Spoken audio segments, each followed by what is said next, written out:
Perfecto.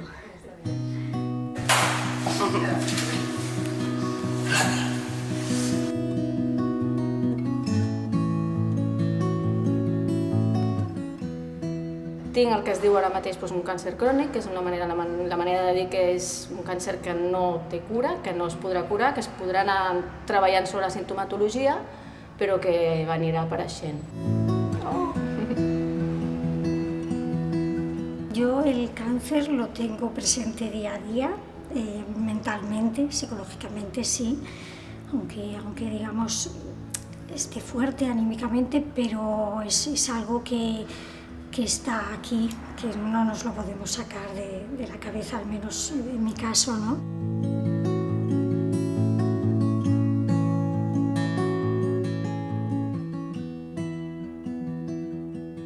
A mí me gustaría decir sobre todo una cosa, que la gente que le diagnostican un cáncer, porque yo lo he vivido, de entrada es un palo importante, porque no sabes a lo que te vas a enfrentar.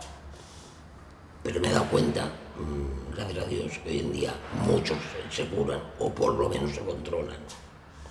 Y que el hecho de tener un cáncer no significa que tu vida tenga que cambiar forzosamente. És una cosa més, és una circumstància més de la vida que t'acompanya, com qualsevol altra de les bones i de les dolentes. Vull dir, és conviure-hi. Lo que me ayuda a sentirme mejor o más aliviado es hacer vida normal. Para mí creo que el estado de ánimo es lo primordial.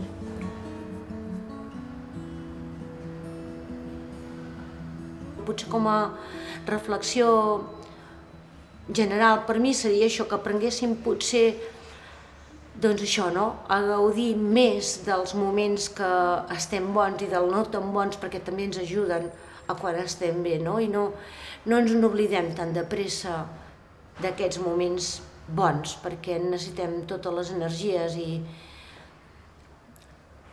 totes les estones bones que puguem aprofitar per fer-les servir quan estàs en reserva, per dir-ho d'alguna manera.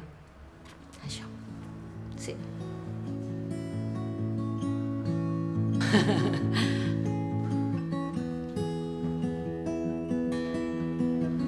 Bueno, pues yo creo que optimismo es la palabra que más refleja pues mi vivencia. Lucha y ganas de vivir. La paraula que millor expressa per mi aquesta etapa que estic vivint, el del càncer, és solidaritat, que he rebut per part de tothom. Solidaritat.